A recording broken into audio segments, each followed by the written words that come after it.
Hey guys, Angormus here. I just wanted to review the 7.15 patch for Nasus. I'm a Nasus one trick.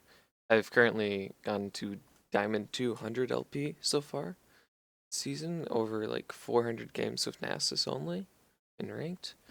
And now the buffs to Nasus are they're changing his armor penetration from flat armor reduction to percent armor reduction all the way up to 35. It breaks even around 110 armor at all levels for this. And the other major buff for Nasus is his R. And during your ultimate siphoning strike, your Q is reduced to 50% of its base cooldown. So with 45% CDR in your ult, in level 5 Q, your Q has a 1.1 second cooldown, which is really strong for taking towers. What skills you should be using as Nasus, you can, early levels, there are a couple different ways to do it. You can just E-max early on. You go like E, Q, E, W, E, R, and like you keep maxing E. You get W at level 4, Q at level 2. And this way you get a lot less stacks, but you get a lot more power with your E, and you get the percent armor penetration a lot faster. I don't like this way. I think this delays your stacking too much and you don't get enough stacks in game. I think one of the best ways to deal with like a hard lane right now is to do what the Korean players do, which is you start E or Q depending on the matchup, versus like a Darius or Teemo. Of course, you're gonna start E versus someone like Riven. You can start Q or E. It's like it just depends on how you're gonna get CS level 1. The stacks level 1 don't really matter. E is probably the best starting. And then you max E until you're level 6. You get W level 4 or 3 depending on how safe you want to be. And then from level 1 to 3 on E, by leveling it 2 more times, you double the amount of damage it does. So like level 5, your E will do twice as much damage against squishies and you'll get 25% armor penetration. And then after 6, you can max your Q and you still get your Q max before level 10, before your second level in your R. And this helps you get like early game gold, helps you get CDR early, like some lane pressure, some wave clear, and it still helps you get your stacks early on, like earlier than Emax would. With Emax, you max out your Q by like level 14 or something, which is really delayed. It's 4 levels of difference for when your Q gets maxed out. And then you can, of course, just max your Q, like go Q, W, Q, or like Q, E, W, Q, and do that. Uh, but what you should always want to do, you should always want to have your Q and E maxed out before your W. W, in regards of levels, isn't really useful for you, especially now that E is percent armor penetration and not flat. Like, E gives you so much wave clear, gives you so much pressure 1v1 in team fights, and your Withers, like, it's not as good as either for levels. Because you rely on your Q for stacking and your E for wave clear. In regards to items, I have a custom item set up for 7.15. You can take screenshots, of course. For starting items, I think you should, if you are doing the Korean Nasus or Emaxing, you should always start Corrupting Potion. And with this, you can, if you're Emaxing, you can always buy a Doran's Ring. And if you're not Emaxing, you can just start getting started on your early items, component items. Uh, you should only take Doran Shield versus people who are using DFT and when you are Q maxing. So if you're against a Swain or Rumble with Deathfire Touch or Teemo with Deathfire Touch, this is great. If you're not, 3 Rejuve beads will always be better in terms of just base flat regeneration, because Nasus has a base HP regen of 9, and this gives you 3 Rejuve beads, gives you 31 HP per 5 level 1, and that scales. Doran Shield doesn't scale, so it actually gives less HP per 5. You can also just do 2 Rejuve beads and a refillable if you prefer that. Cloth armor and 4 HP potions is probably the safest start versus any attack damage based champion like Riven.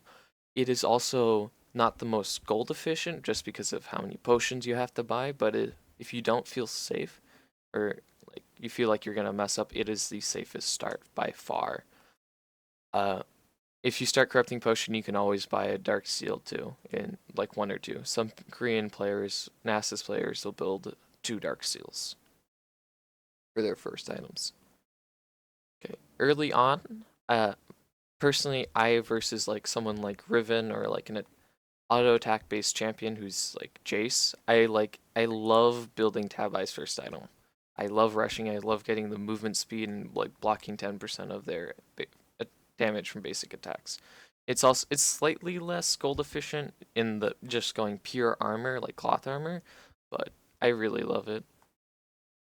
I feel like a lot of people undervalue movement speed, especially on Nasus, just how important it is, and completing tier 2 boots is really important.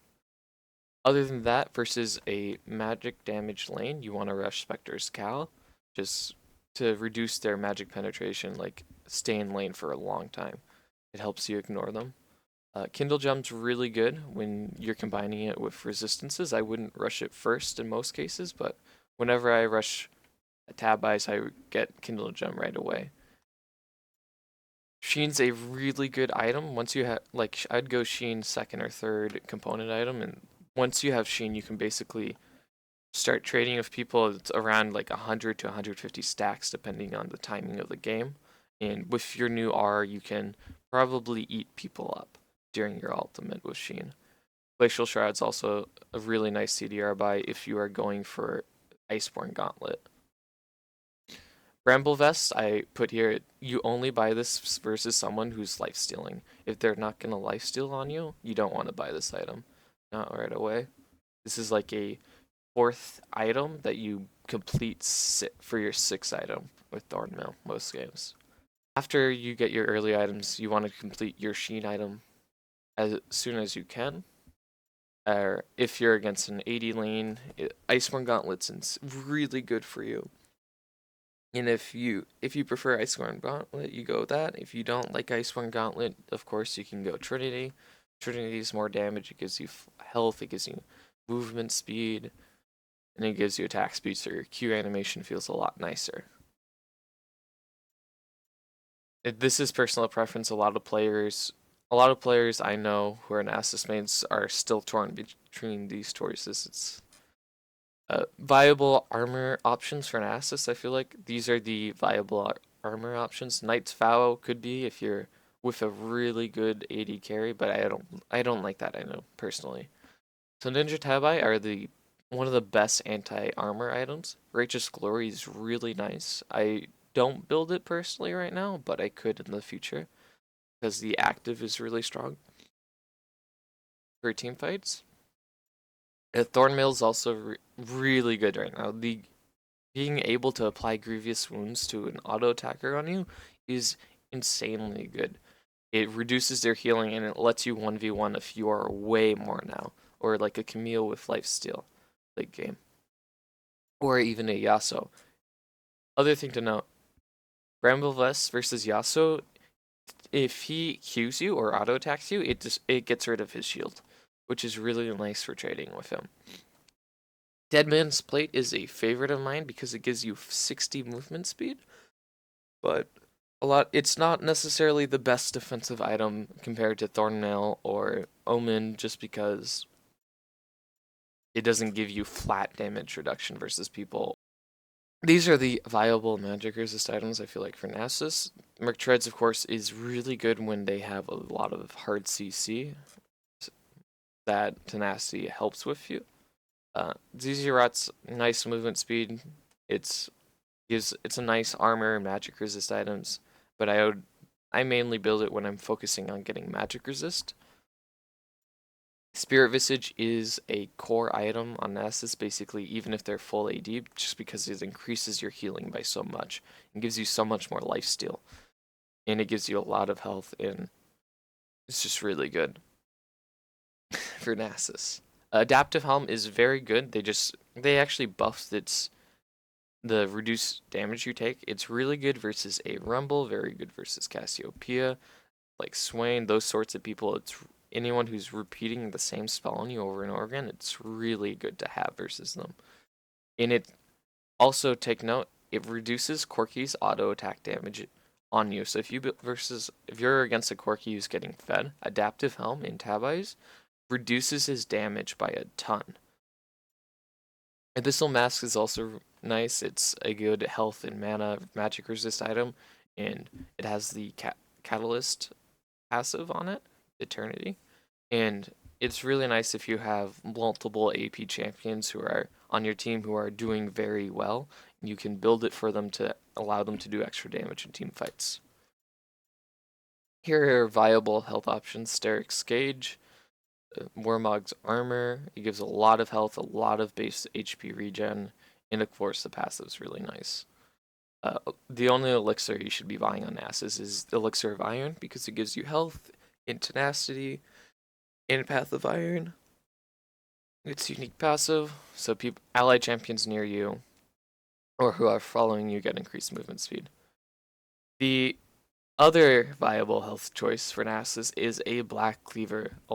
This is very good when you are building Iceborne Gauntlet, and I've been doing the Black Cleaver build for a while on my main, and it works. Versus 80 champions who build tanky, versus Darius, versus a tankier Renekton player. A lot of Renektons are building lethality right now.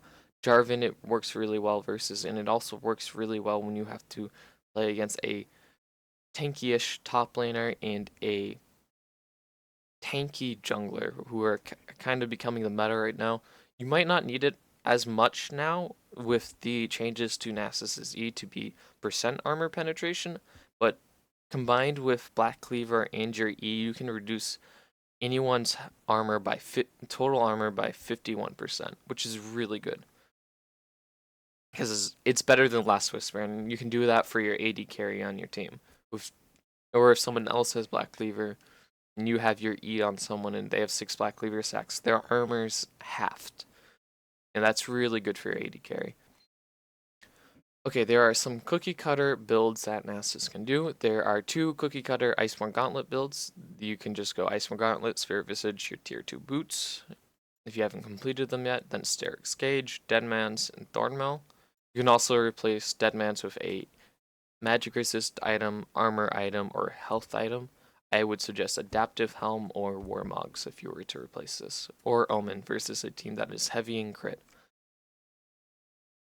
The other cookie cutter Iceborne Gauntlet build is Iceborne Gauntlet, Black Cleaver, your tier 2 boots, Spirit Visage, and then Steric's and Thornmail. If you're cookie cutter Trinity build, you just go Trinity first item. If you need some defensive items, you build that first, but you only build components. And then you complete Spirit Visage and get your tier 2 boots, whichever you prefer, or is best for that game. Then you get your Steric's, and then you get your Deadmans and Thornmail. Of course, Deadmans can be replaced for something else if you need it. And if you're getting eaten alive by physical damage before Steric's, you can of course get Deadman's Plate before Steric's. The thing to note with Thornmail is I don't suggest not building Bramble Vest early on when you get to team fights. It's really good against any team where anyone's life stealing. It just say you're against an attack damage top laner who built lifesteal, like a Riven with Death Dance, or against an AD carry who built a Blade of the Ring King, and they're focusing you in team fights. It's really good to have this to stop them from healing off you. Okay, now in regards to runes in Masteries with Nasus, we'll start on Masteries. I think these are basically the only Masteries you should take. Instead of Bandit, you can always just take Dangerous Game though. That's having HP regen in the early game helps a ton. Siege Master is really good against dives, and it gives you a lot more resistances if you're under your tower compared to how much you'll actually take from auto attacks or basic attacks. This is more of a jungler choice, so they take less damage in the jungle. This helps you CS better. This makes both your Corrupting Potion better, your refillables better, or your HP potions way better.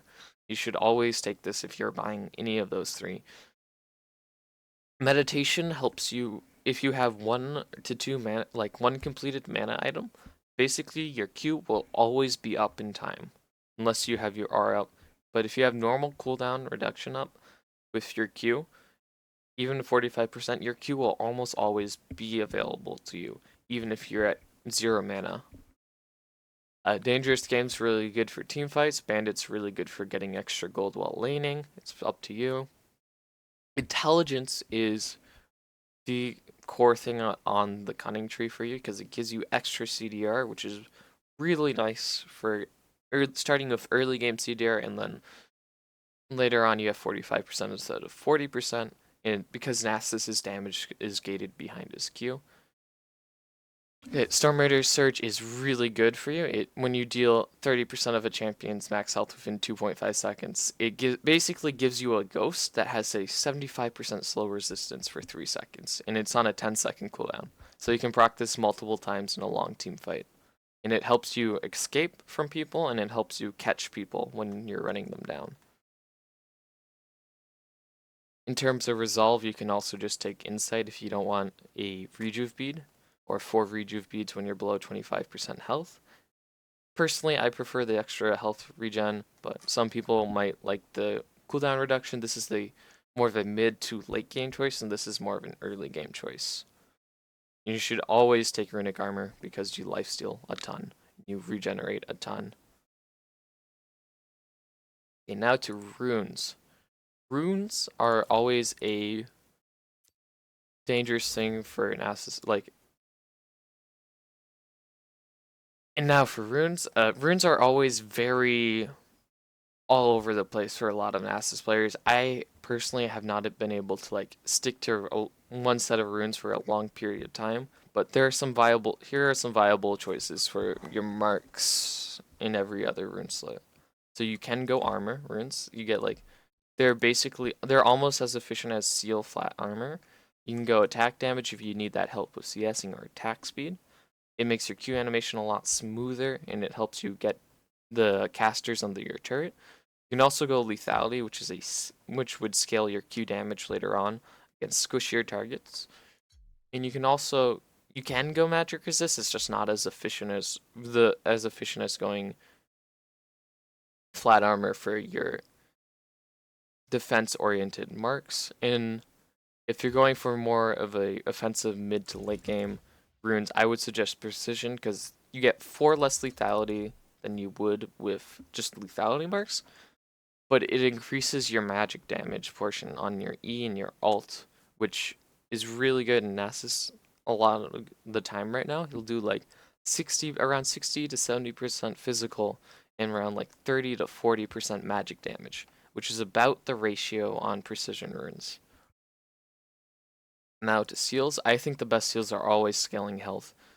You can supplement this with flat armor though versus a harder lane. If you're going against a Riven or Yasuo and you don't trust yourself early on not to mess up, you can get flat armor. Scaling health is gonna give you the most bang for your buck though. You get 216 health, and it protects you against both physical damage, it protects you against burst, and it protects you against magic damage as well instead of just physical. And can of course always just go flat health if you prefer the early game anti-burst. For glyphs, it depends on your build path. If you are gonna get 40% CDR from your build, you would go scaling magic resist.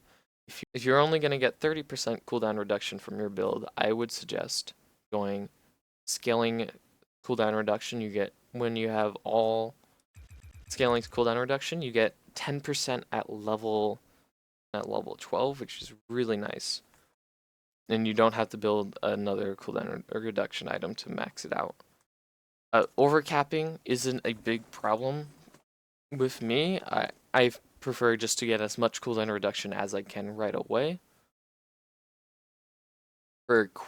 Now for Quints, you can also with Quints and Glyphs, if you want 10% CDR right away, you can do that. You just have to give up one of your Quint areas for either armor or magic resist. So you can always just put 4 armor seals instead, and then you still get the same amount of armor. Or you just reduce your magic resist by 4 for early game. So you can I'd say just armor, so you get 13 armor basically, or 12 magic resist from your Quints. I feel like this is the best use of your Quints, just getting really defensive. But another option I see some Nasus players in the past have done and that I've done in the past is 4.5% lifesteal or 4.5% movement speed. It's a lot of personal preference with runes when it comes to Nasus players. The list just depends on your build path. So if you're doing like Iceborne Gauntlet Black Cleaver, I would say just go no, don't take CDR in your Glyphs or Quints. But if you're going like Trinity, Spirit Visage, no more cooldown reduction items, I would say you should definitely take some CDR to max it out as soon as you can. I have some runes that I have set up already. So these are really defensive versus armor. So I have some runes that are set up already. These are very defensive against attack damage lanes, and you start with 10% CDR. So you get 17 armor level 1, you get 10% flat CDR, and you get scaling health. The way I would probably suggest to do this though, that's more offensive oriented, would be to go hybrid penetration marks and take these 4 of these out with seals. You still get 12.5 armor, and you get your lethality and magic penetration for more offensive laning. But if you prefer being a more defensive oriented player, you can always just go armor marks, full scaling health seals. If you're gonna get 40% CDR in your build, you just take these out. You go to Quints, you put another armor, you get 21 armor now, and you get scaling magic resist, which is this is super defensive. This is basically the best bang for your buck defensive runes that you could get. And then versus attack magic damage lanes, I would just basically, if you want to be really defensive and they're all magic damage oriented, like a Rumble who doesn't really auto attack you that much, and even then his auto attacks deal magic damage when he's overheated and when he's gonna use it versus you, or like a Swain or Vladimir who don't like auto attack you that much, honestly. You can go magic resist marks even though they're not that efficient, and 2 magic resist quints, and of course CDR depends on how you're building. And then seals should still always be health. They're really good. Health is really good against magic damage. And then you can change this out with your marks and your quint and CDR out depending on how you're building and how you want to play the more early game. If you want to be more reliant on stacking and just taking a lot, like surviving through the damage, you can do this. And then versus a Teemo or Cannon or Shen, people who deal a lot of magic damage but also auto attack you a lot, you can do the same thing as that tree but take armor marks. Because people who auto attack you early on still do a decent chunk of physical damage to you, and you want to reduce that as well as the magic damage they're going to do to you. If you like messing around with endgame builds, I have this calculator set up that a friend helped me make, and where you can update the items list to whatever item, like the values of items, and you can mess around with endgame builds and how much physical damage and magic damage it would take to kill you like level 18. And like you can see how much gold efficiency you get from these items and just pure defensive stats, not including movement speed and not including their passes. Like this build is like 83% efficient, gold efficient, for example. And you can see how much health and how much armor and magic resist you're getting from these items and how much gold this build would cost. And it also has some other things like this armor penetration calculator that someone made for me. And then it has like the efficiency of each rune and what's best to take for each rune. And hybrid penetration is pretty good for both marks and for wins, for example. And then there's also this ratio to keep in mind when you should be buying armor or health or magic resist. And it just depends. And like there's this ratio to keep with them. Yeah, if you like, I'll leave a link to this down below if you like a lot more advanced theory crafting. There's also another site I would recommend for this. I would recommend using inverted composers whenever he updated to his item optimizer. It's a lot more, it's super math oriented, and it goes for the most efficient build gold wise that it could be. Not necessarily like items that will feel right. Like it'll recommend you finish CDR boots second item after Trinity on Nasus sometimes, or Icewind Gauntlet, just because finishing your CDR is really important. If you're gonna finish your CDR anyways, though, you can just in your settings block that item. So if you have any more questions, I stream a lot at twitch.tv/Angormus. You can feel free to PM me as on Twitch or comment down below on YouTube, and I'll just be available as much as possible to help answer people out. I also answer a lot of questions through Reddit, whether it be just people replying to me or people PMing me through Reddit at Angormus. Thanks for watching, and catch you later.